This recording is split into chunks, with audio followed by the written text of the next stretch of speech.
Hi, everybody. Welcome to another IDE lunchtime seminar. We have with us Emil Palikot, who is a postdoc at the GSB at Stanford and is going to present some what I think is going to be fantastic research looking at this constant trade-off between fairness and efficiency, but using online marketplaces is using some really fascinating approaches to examining that question. So Emil, we're happy to have you with us. A couple quick pieces of housekeeping. As per usual, please silence microphones and turn off cameras during the body of the presentation.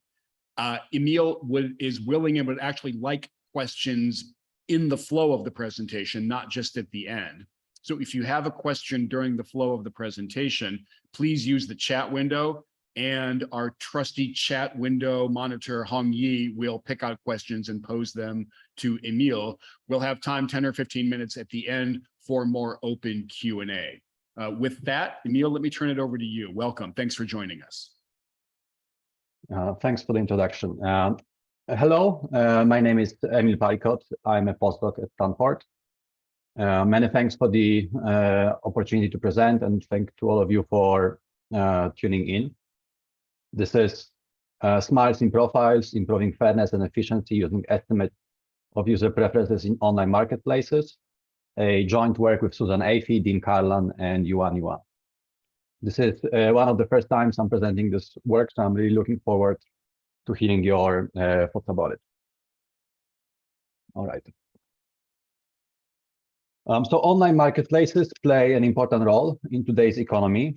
They have entered various sectors, geographies, and they frankly operate completely different business models. And in fact, many of these broadly described as online marketplaces have very little in common with one another. But one thing that many of the online platforms have in common is the high prominence that they give to users' profiles with personal images.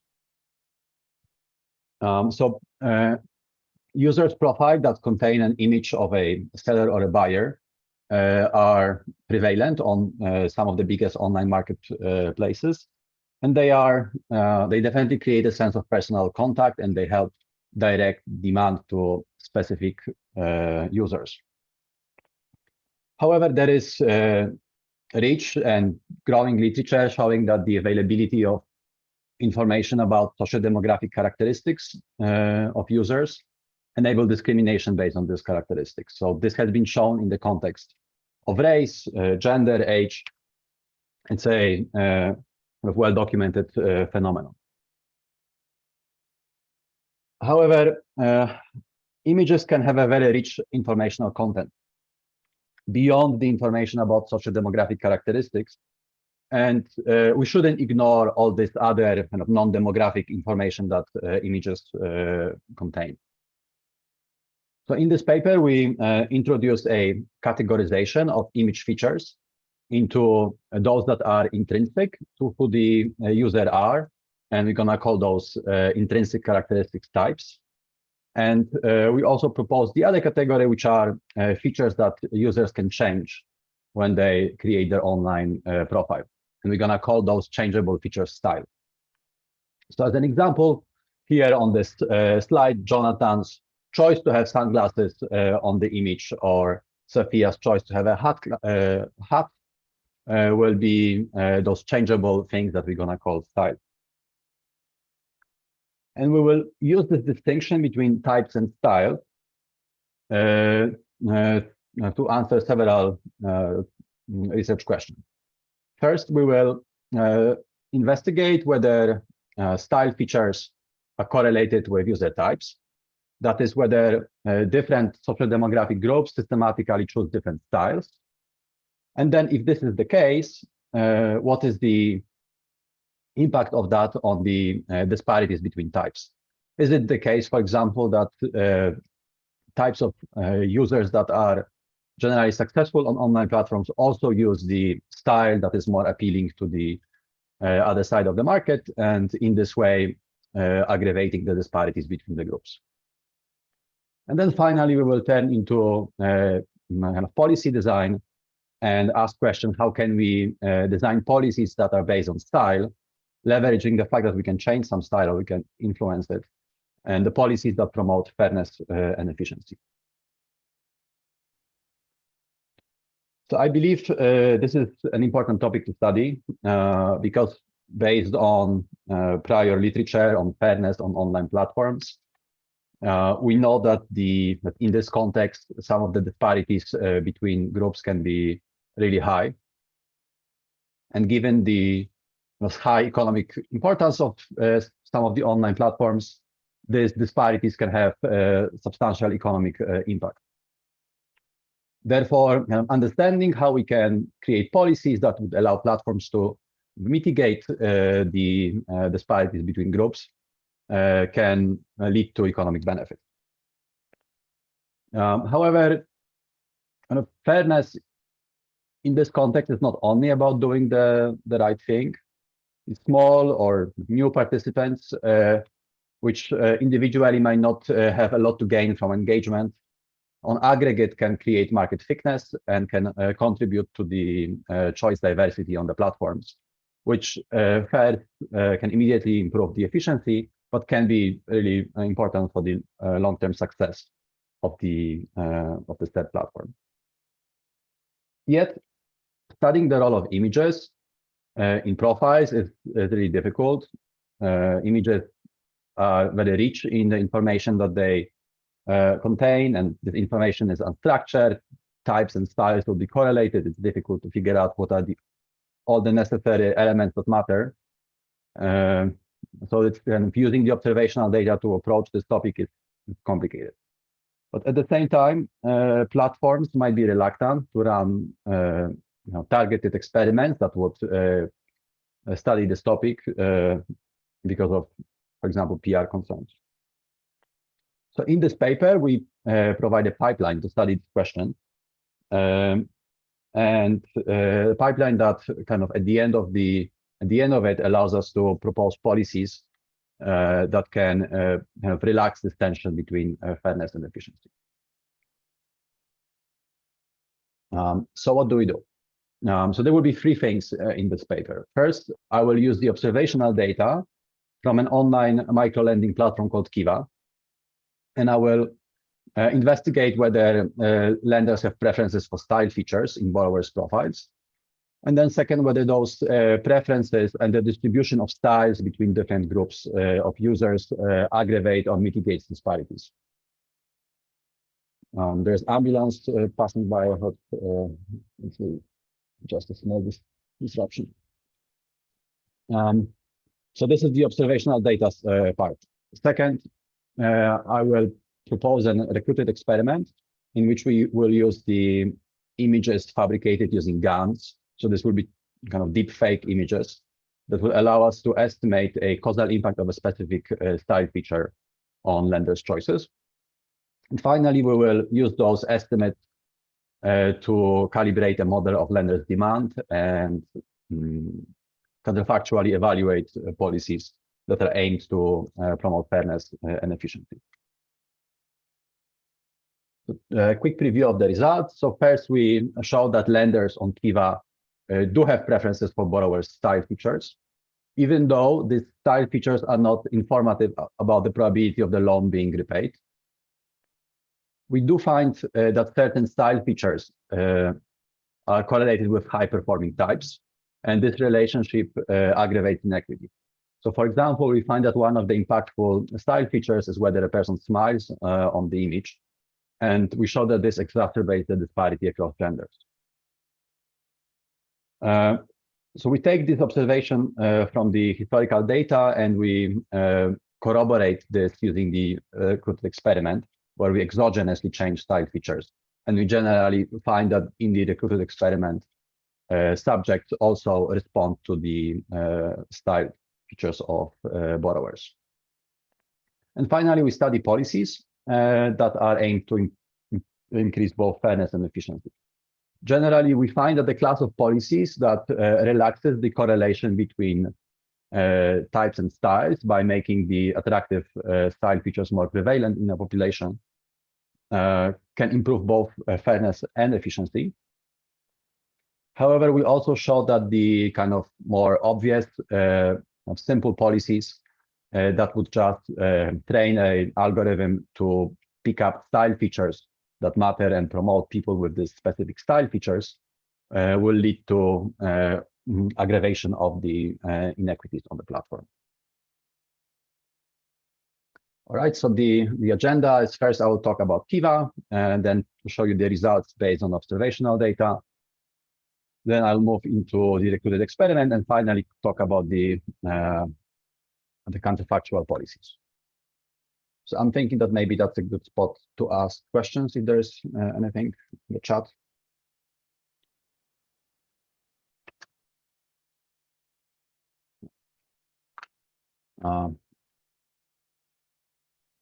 Sorry, Emil, not sure if you would get around to this, but will you be showing us images of like how these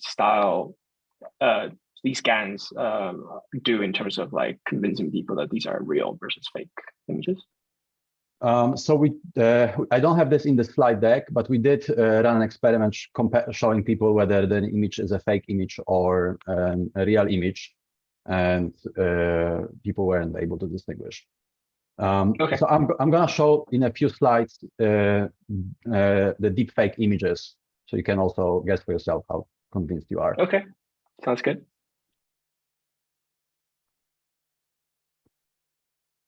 All right, I'll carry on. All right, so Kiva is a marketplace for microcredit. In a nutshell, Kiva connects borrowers that come from mostly developing countries and look to raise some small sums of money in order to advance their businesses. So Kiva allows them to create online profiles and list those borrowing campaigns.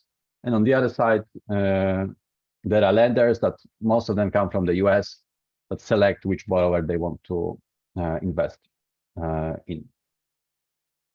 The Kiva is pretty large. It operates in 77 countries. It has more than 4 million borrowers, more than 2 million lenders. One important thing to keep in mind is that Kiva loans don't bear any interest. So they have to be repaid, but there is no interest added to the sum. The observational data that we have from Kiva is about the historical campaigns posted before 2021. For those borrowing campaigns, we'll observe the characteristics of the loan, such as size, sector, activity, country, how quickly the loan has to be repaid, and other financial elements related to the loan. We observe funding outcomes, and the two outcomes that we will focus on here is the days it takes to collect the entire sum and how much cash is collected per day. Then we also know whether the loan has been repaid or not. And finally, we have the profile images. So this is how the profile images look on Kiva. So this is a screenshot from kind of navigation page where the lender kind of lender has a first contact with the borrower. So you go into a specific category that you're interested in loaning your money in, and then this is what you see. So you can note that on Kiva images are very prominent, that they really take the large section of what we initially know about the borrower. There is some small information underneath the image, but you have to click on to learn more. And once you do it, you actually see even more photos. So we take those images and we run them through actually two computer vision algorithms. There is a first algorithm which focuses on detecting objects in the image, and the second one which detects facial features. So those two algorithms give us approximately 140 features per each image. And these features we will divide into what we think is type and what is style. So in this way, style will become a very broad category. We will have here things related to facial expressions of the person in the image. We will know kind of what type of the image is. Is it kind of a body shot, which will mostly focus on the body of the person, or is it like a wide frame that shows also the business around the person? We observe some technical aspect of the image, such as the quality of light, how blurry it is, whether there is flash, etc. And then we also have other objects in the image. All right, so we take this image features and ask question, okay, so what's the role of those image features in shaping the outcomes on the platform? And specifically, what's the role in influencing what's the role of the style features in impacting outcomes?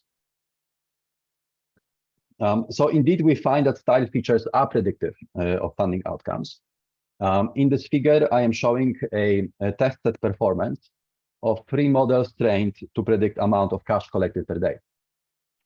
So there is a simple model which just has a constant, a second model to which we added all the style features that we recovered from the profile images, and a third model in which we have all the variables.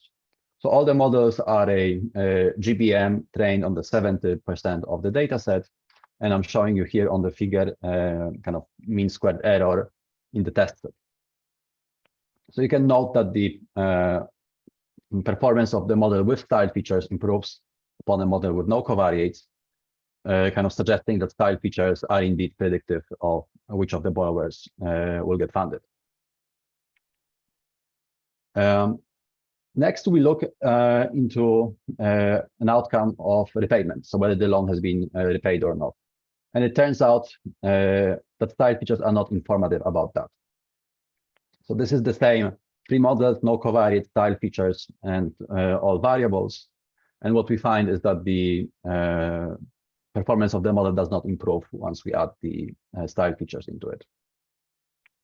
So that kind of suggests that lenders seem to act on the style features that they observe, even though they are not predictive of whether the loan will be repaid or not. All right, so let's now kind of try to unpack this category of style features. In this figure, I am showing you the AIPW estimates of the impact of selected style features on how much cash a borrower collects per day. So we have selected a few here as an examples. So one note here is that these are AIPW estimates which kind of adjust for all the variables that we have in the data set, but this is not coming out of a randomized experiment. So we should think of this as estimates that adjust for all the observed differences between the borrowing campaigns. So we see here that some of the style features have a negative impact on how much cash will be collected per day. So that's the body shot. So remember the fact that the image is a kind of narrow shot that mostly shows the borrower. Flash also has a negative impact, while some other features such as smiling or outdoor will lead to higher amounts of cash collected per day.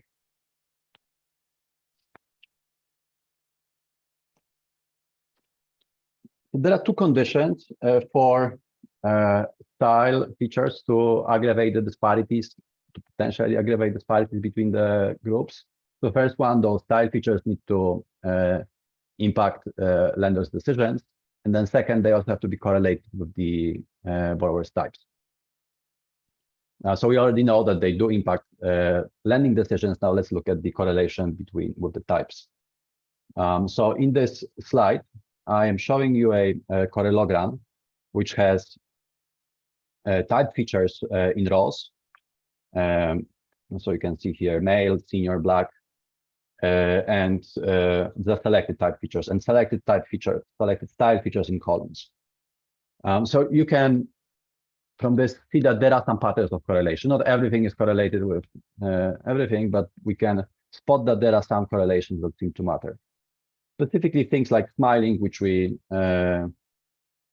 already know showed on the previous slide, impact funding rates, is actually correlated with quite a few of the type features, suggesting that smiling is a good candidate to investigate further. All right, so What I want to do now is I would like to take a specific example of the disparity between types on Kiva. We have more examples on the paper, but here I would like to talk about the gender gap. So on Kiva, we observe a gender disparity to the benefit of women. Women are more successful in terms of how much cash they collect per day, and they also raise the sums that they ask for quicker. So on this graph, I am showing you a raw means. So the mean cash per day collected by men, mean cash per day collected by female. And we do observe that there is a gap of around $30 per day between the genders. However, this is a gap that does not adjust for any other differences across the genders. So there might be other impactful features that just differ between males and female campaigns, and kind of this ignores those other differences. So one way to look into how different features or covariate groups contribute to the disparity is to carry out the covariate decomposition, and the specific one that we do that we carry out in this paper is the Gelbach 2016 methodology. So we have grouped features into 4 different categories. There are other type features. There is all the style features category, sector, geography, time, and the market structure. So market structure, you could think of this as how competitive the market in the specific day is. And we are interested in understanding how the differences across genders in those 4 categories impact the gender gap. So on this figure, the vertical black line, the one here, is the raw gap from that's the $30 from the slide before. That's the raw gap between males and females. The vertical dashed blue line is the kind of gap between genders that adjusts for all the other differences. So you could think of this as a so you could see that the gap actually becomes larger once we make the 2 campaigns similar in terms of all the other observed characteristics. However, focusing on style features, please take a look at this horizontal line going rightwards from the bold vertical line. This is the contribution of style features. This is our estimate of the contribution of style features to the gender gap. And the length of the line kind of tells us how the differences between the genders would change had the style features been equally distributed between male and female borrowers. So in other words, from this, we provide suggested evidence that the distribution of style between genders costs males around $5 per day.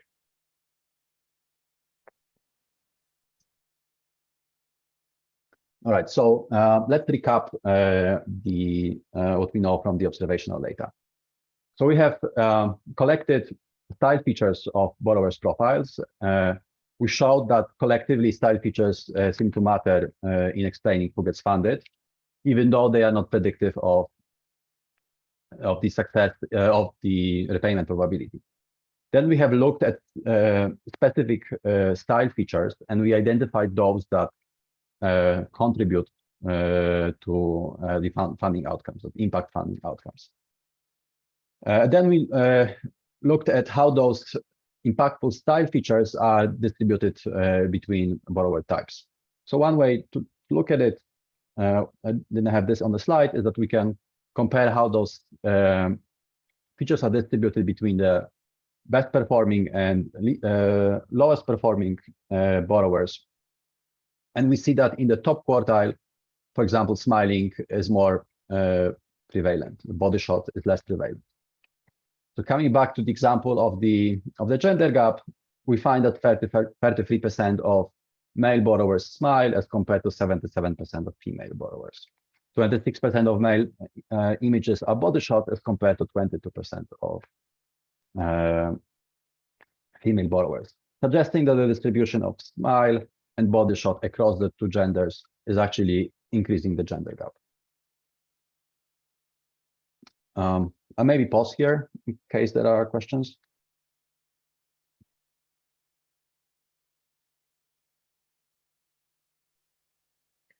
Is there is there an enforcement of the need to have a photo? Like, do you have cases where people just don't post anything? That could be one control group to use, right? Yeah, so that's a good question. So there is some institutional details I skipped in here, but the important thing to know is the way Kiva operates is that they operate through microfinance organizations located in developing countries. So those microfinance organizations, they kind of support borrowers in creating their profiles. And in my understanding, one of the things is that they kind of strongly recommend that there is an image. I don't think there's a technical image on the Kiva side, but practically at least the vast majority of images of profiles do have images. I see. So I guess there is no like, is there potential for, I guess you select into, not have an image in that sense, but is there some kind of like profile out there that you can sort of pick from where you can see over time, maybe like they didn't have an image for 2 years and then they got an image and then the image got adjusted accordingly? Is that something that could happen to someone's profile? I think something like that I'm not aware of, but something that did happen, we tried to look into this, is the web. So we have the data for 10 years. And over this 10 years, the website has been redesigned multiple times. So there were times in which the images were more prominent. There were times in which images were less prominent. So you could probably look at how important was the image of a specific borrower kind of right before and right after the redesign of the platform. That's something we could look at, definitely. And then this question of Chen Liang, how did you come up with these specific style features at the beginning? All right, that's a good question. So there are several. So we had several criteria that the image. Okay, so there were two choices here. So first, there's a choice of what features to include in the observational data, and then there is the second question of what features to kind of analyze specifically in the paper and then later on bring into the experiment. So the first question of what features to have in the observational data, we just included all of them, removing things that were like very correlated with one another. So if algorithm spits out smiling versus frowning, and it turns out that the two are like correlated with the coefficient of 1, then we would pick one of them. But other than that, we generally selected all the image features that we get out of the algorithm. But then there is the kind of more nuanced decision of what to focus on and which features to experiment with later on. So we had kind of several criteria for that. So first, we wanted to have the images, the style features that we know have a potential to impact the disparities. So for that, we need features that impact funding rates.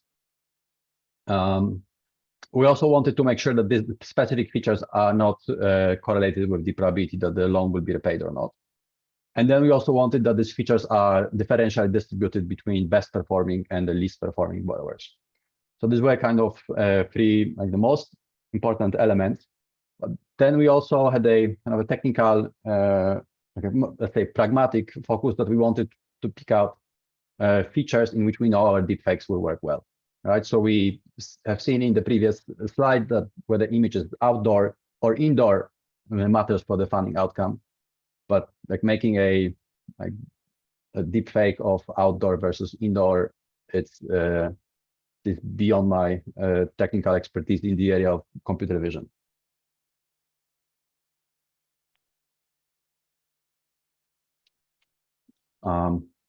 All right, should I carry on or there's something else? Yep, please carry on. All right. So I started this talk by telling you that images are such a rich and complex object, and they have so many different information that it's difficult to disentangle the impact of the specific things. And after that, I spent probably 15 minutes trying to tell you that I have adjusted for everything that matters, and looks that I find that smiling is impactful. So this is, I guess, a useful element, but this is definitely not a perfect solution to the question of what elements of images are important. So in order to kind of go one step beyond what we have done and provide some kind of evidence that corroborates our findings, we have carried out a recruited experiment that uses GANs. So you probably know GANs from like smartphone apps that you can download to create deepfakes of your own images. So these are all very funny to use, but it turns out that they're also pretty useful in the research context. On this GIF here, I am showing you two variants of two images where we use GANs to vary whether the person smiles or not. So you see that kind of smiling in the context of GANs is not only about the mouth changing; it actually changes the whole head. So it creates so GANs in this sense create realistic images, and they create this algorithmically, so you can have a lot of them. All right, so the reason why we do it is that we worry that the observational estimates rely on us having adjusted for all confounders, and it's a difficult task with images. Even though we kind of done our best, there is still a potential that we missed something in the image that might matter for the lenders. And GANs allows us to change this one specific feature that we care about. So we start with the candidate features, and here we'll just focus on those candidate features. So the three features that we looked into is the smiling, is whether the image is a body shot or not, and the gender of the person. The experiment is a conjoint, so we have simultaneously vary. So basically, every image has 8 variants: the variation in gender, variation in smile, and variation in body shots. And as subjects come in, they will be randomly assigned to choose between two images. And in this way, the experiment will have the internal validity. So it's important to caution here that these are not images from Kiva. We bought those images on another website, and therefore these are not borrowers of Kiva. And at the same time, the people that we recruited, we tried to make them look like Kiva lenders. We took them from the developed countries. We made sure that they had made some charitable donation or invested in microcredit in the past. But then again, these are not people that actually use Kiva. So, or most likely they are not people who use Kiva. Therefore, the design of the experiment is kind of with an eye towards external validity, but we never know for sure. All right, so this is how the kind of the choice set, the choice situation looked like. Both images are generated using GANs, and we showed the pairs of them to subjects and asked them to pick the one that they prefer. So what we find out of this is that the gender decreases the probability of being selected by 31%. Body shot decreases by 17%, and smile increases by 34%. So this kind of broadly corroborates what we found out of the observational data. The point estimate of the gender has been spot on, but the kind of in the observational data, we somewhat underestimated the impact of body shot or smile. All right, I'll maybe stop here in case there are some questions about GAN, and the next thing will be to talk about the counterfactual experiments.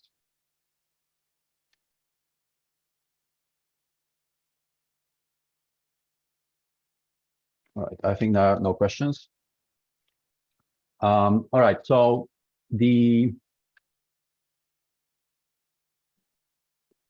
what we have right now is that we have collected the estimates of lender preferences for specific borrower types and borrower style. This allows us to kind of construct the model of lenders' demand and kind of see what kind of shift the interest of borrowers, of lenders. And at the same time, looking at the Kiva data, we also know what type of borrowers have which type of style features. So therefore, we can ask questions about how kind of changes of either this correlation or changes in the market design can impact which borrowers eventually get funded. So the type of questions we are interested in this counterfactual exercise is what happens when a platform naively pays attention to style. That is, you could imagine that kind of the most naive way to implement the finding that lenders prefer profiles with a smile is to kind of train a machine learning algorithm first on style features, figure out that we care about style, and just promote images with the specific style features, mostly correlated with the correlated, for example, the number of clicks. But now, given that we observe the correlation between types and styles, we already have a kind of intuition that this will also have some sort of implications on inequities between types of users. We're also interested in understanding what would impact if we encourage specific borrowers to change their styles. And then kind of broadly understanding what types of policies or what classes of policies will impact the efficiency equity trade-off. So to do that, we construct a simple structural model. The model will have three components. There is a component one, which is the pool of available borrowers. You could think of these as kind of a pool of people that comes to Kiva and says that we would like to be posted on the Kiva platform. There will be a certain distribution of styles and types in this pool of available borrowers. Then there is a second building block of the model, which is the market design. Here, what we model is Kiva's choices of how many borrowers to choose from the pool of available borrowers and show them to lenders, and which one of them. So we would allow Kiva to choose borrowers based on style, choose them based on type, or maybe have some kind of more complicated policy.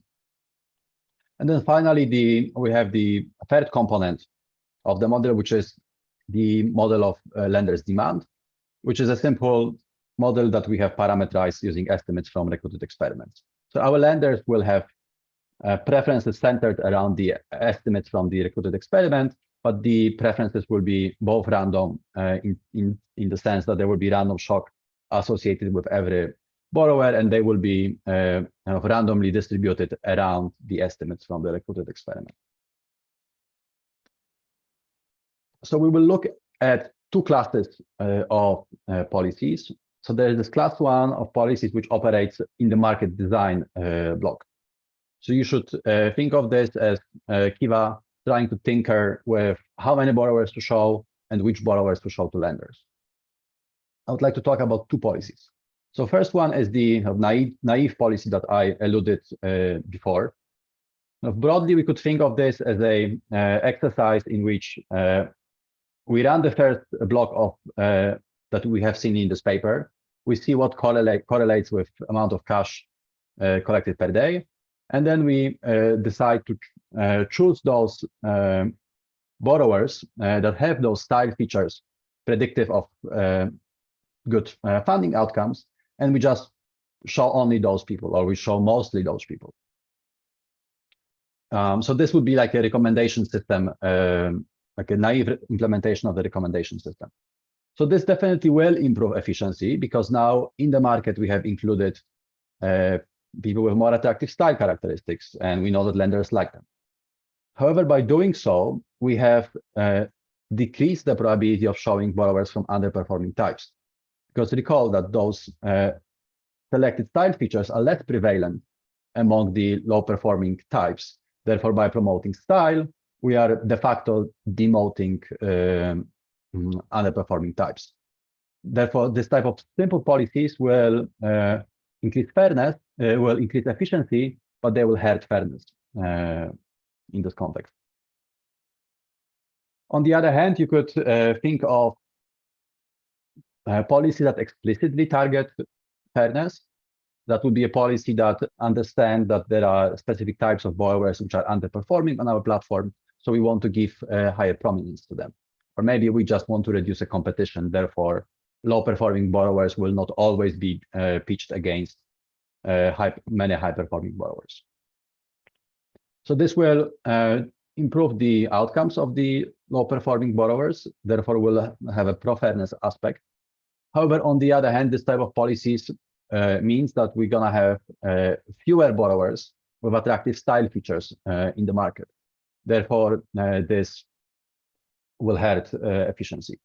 So the policies that we identified that operate in this market design component seem to show this tension between efficiency and fairness. We can always improve one at the cost of the other. But then we turn attention into the policies operating in the pool of available borrowers. These are policies that in which platform tries to change the conditional distribution of style on type. So you could think of policies such as a platform nudging borrowers to have images with specific style features, or maybe a platform that, maybe a policy that issues a recommendation that people should smile on the profiles that they post online. And finally, a policy that, or maybe you could think that Kiva asks people to upload several images and then selects one of them. So what we kind of assume is that this type of policies could increase the fraction of previously non-compliant borrowers that become compliant. And as a first sample, we kind of take that this fraction is the same between high-performing and low-performing borrowers. So this type of policies, they relax the tension between styles and types. So now the correlation between styles and types became looser, and this has been done in a way that has made attractive style features more prevalent on the platform. So in the consequence, we now have a market in which more borrowers have attractive style features. And also among those borrowers that have attractive style features, more of them are coming from underperforming types. Therefore, this type of policies can improve both fairness and efficiency. All right, so to conclude, this paper provides a pipeline in which I think can be applied to many different contexts, and it's a pipeline that is that has an objective of identifying which elements of online images are important for the success on the platform, and then finally to build policies that leverage these findings. So this pipeline has kind of three elements. So first, we show which types and style features of image are correlated with one another, and then we chose a few of them, and we estimate their causal impact of the on the success on the platform. We used then this causal estimate in order to simulate counterfactual platform policies. So this platform policies generally operate either through selecting which types of borrowers from the pool are shown to the lenders, or the policies that change the kind of conditional distributions of types and style. So what we find is that the kind of most obvious simple solutions of promoting efficiency can hurt fairness. And on the other hand, the most simple solutions of promoting fairness can have a negative impact on efficiency on the platform. However, we also do show that there is a class of policies that operate in this block of changing conditional distribution of styles and types. And these are the policies that kind of relax the correlation between the two categories of features. And we show that these policies are kind of promising in the sense of that they improve both fairness and efficiency. And we think that this type of policies kind of should be kind of investigated more, and we would be interested in kind of testing how they perform in the real world. So thank you very much for your attention, and I'm really looking forward to questions and feedback. Thanks, Emil. So I'm opening the floor up now for any questions, comments, and feedback for Emil. So you can just chime in, or you can write on the chat. Either way, it's fine. I can stop sharing the screen, maybe. Well, maybe people will ask questions about the slide specifically. So okay, I can do that. I can keep that up. Yeah.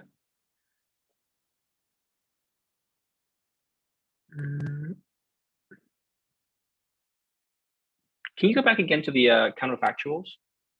Yeah.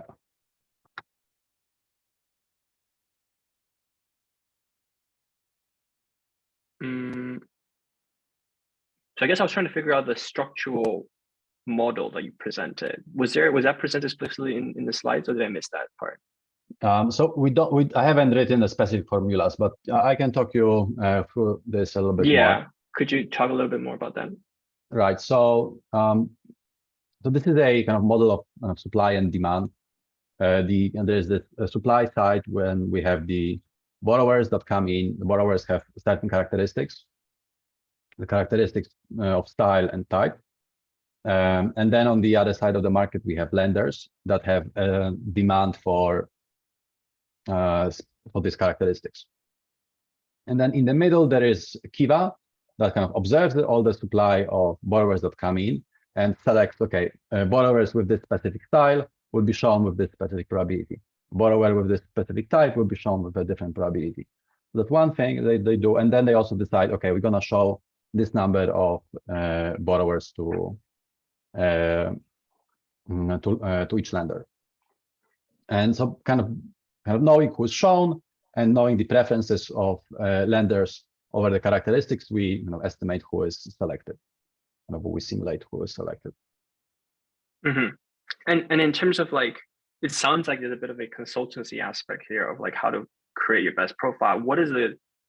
Is there a way to sort of describe the linkages between a high type and a high style and a high description of that type? Because I feel like, so type is sort of like latent, right? Like you don't know what the true type is. You can only know it through either the photo or the description of the business you're sort of promoting. And I would imagine most lenders are going to be focusing more on the business description, with some biases being sort of shown through the image. But like, what is the correlation between, if there's a way to establish correlation between someone who can sort of verbally describe a very strong business proposal and having a very professional looking image? Like those two must be tied together in some sense, right? That's a very good comment. So we did introduce kind of the length of the proposal and what is described in it. And we consider them also as style features, not of the image style features. But we haven't looked specifically into the correlation between the description and the image. That's a great suggestion. I think it goes in the direction of kind of why some people have poor photos, right? So it could be that some borrowers are maybe more savvy and they can read what will influence the lender's decision, and then they can curate a whole profile description that goes in that direction. All right. So there might be many other aspects, but the savviness I think is one way to think of this, and in this way both of them should be correlated. Right. Yeah, like I'm thinking about like particularly this aspect of the consultancy, right? Like it would be interesting to also see if there are any like fixed effects that you can like control for. So like a group of borrowers are being sort of helped by the same consultancy. Maybe that's identifiable. You can sort of take that into account. and then see if within that you can sort of randomize the image, right? Because like assuming the consultancy is giving similar services to everyone, and then you start randomizing the images, and that creates an impact, then you can definitely pin down the impact of the image on it by itself, right? Yeah, so we do have like fixed effects for the microfinance organization, but then again, we put them there. Didn't really look specifically into how they interact, but that's a very good suggestion. Mm-hmm. Because I would imagine the main sort of like comment you might get with this experiment is sort of like, how do you pin down specifically the image effect versus like all the other profile strengthening aspects of it, whether it's the description, the sort of like the consultancy behind it, which I'm guessing does a lot of that, right? So being able to account for all of these other factors would help you pin down that image specific effect, I think, which is I'm guessing what you're interested in, right? Like seeing how like these tools can reduce inequality across profiles through just the change of an image, right? Yeah. So I mean, this was the motivation to do the recruited experiment with GANs, right? So that allows us to really change one specific feature of an image and then to estimate its impact. But then it also has this limitation that we don't really have the Kiva borrowers there. But yeah. Oh, wait. So again, so like you don't have the Kiva, like these are not real Kiva borrowers, are you saying? So in the recruited experiments, these are people in a recruited experiment. These are not Kiva borrowers. These are people that look like Kiva borrowers, but they are not. Yeah. But in a sense, this is a way to pin down the impact of this specific feature. Optimally, you would see what's the class of style features that a platform is willing to experiment on and try to kind of change those images in the marketplace and see how actual users respond to that. Mm-hmm. And how do you sort of like account for the demand side of things? Like, what is the kind of data that you sort of can bring to the structural model where you can account for the number of lenders out there and their demand for these micro lending products? So this is going to be a simplified approach that we have, right? So we draw a random number of borrowers. We draw some time fixed effect, and for a specific simulation, we will compute that.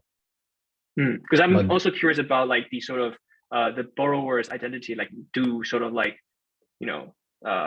specific ethnic minorities lend to the same ethnic minority more frequently than other ethnic minorities. Like if I see a race effect, right, then it becomes like a matched demographic thing. Like, do I only lend to women because I'm a woman? Do I only lend to men because I'm a man? So like there's a demand side of like things that could also be that should also be controlled for, I think, right?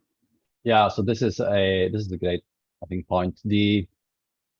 So in the observational data from Kiva, we don't really know much about lenders. If we have the first names, so from the first names you can learn something, but people use nicknames and things like that. So it's not super informative. In the recruited experiment, we did look at the interaction of features of borrowers with the choices with the features of subject. This is actually fascinating. So first of all, you could identify some groups of subjects which are just less responsive to this type of interventions. It feels like to us that people who have invested a lot in the past in microcredit or charitable donations more broadly are just less responsive to style features. And cool, that was pretty interesting. And then there are patterns of correlation that, as I said, this was done in this conjoint. So you could look at the variant in which you have a man smiling that is not body shot. You can compare and it's shown to a female subject. You can compare this to the this variant being shown to a male subject. So we have looked into those type of interactions. We haven't seen any like obvious patterns, so we didn't have them in the paper in the end.